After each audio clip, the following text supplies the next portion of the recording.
thi đình mi kan rak si bang in hel mei chung at la ding mi kan si se tu har nak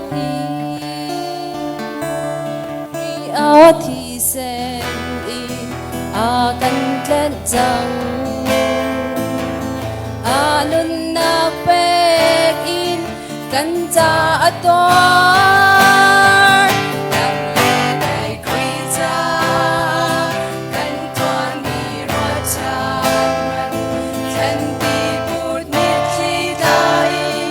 a tuan mi kan lo ro nan pa sang chua chi nu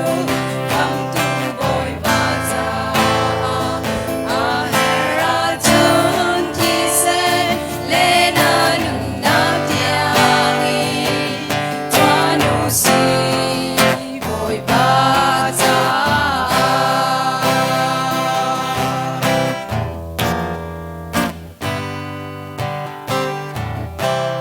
thong cha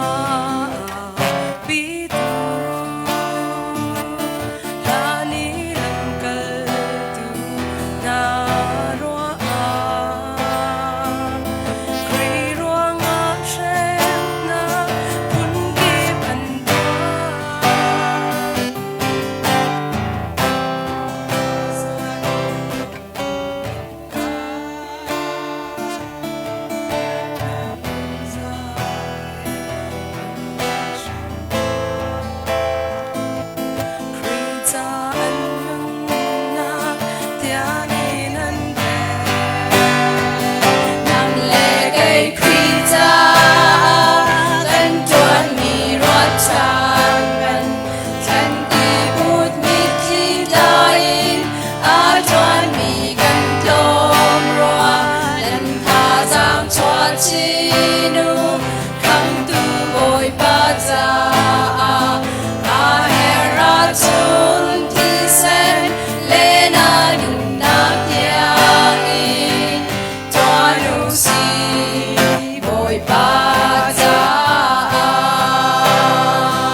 thong cha bi tu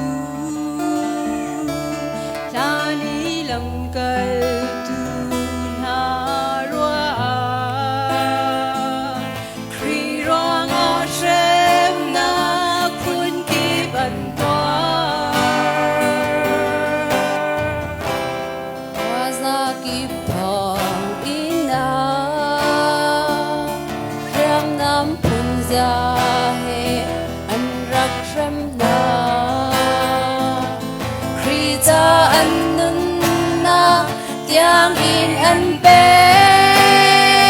nang le kai kri cha kan tuan mi ro chan man kan ti put mi thi lain a tuan mi kan klom ro nan pha sang chua chi nu kam tu boy pa cha a hera chun ti sen le na nung na tia gi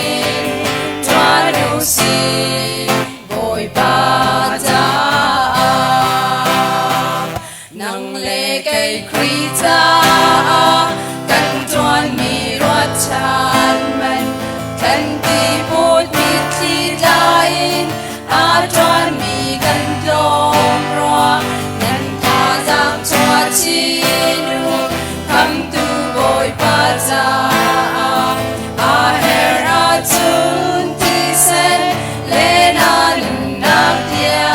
in tuan nu si boy pa cha tuan nu si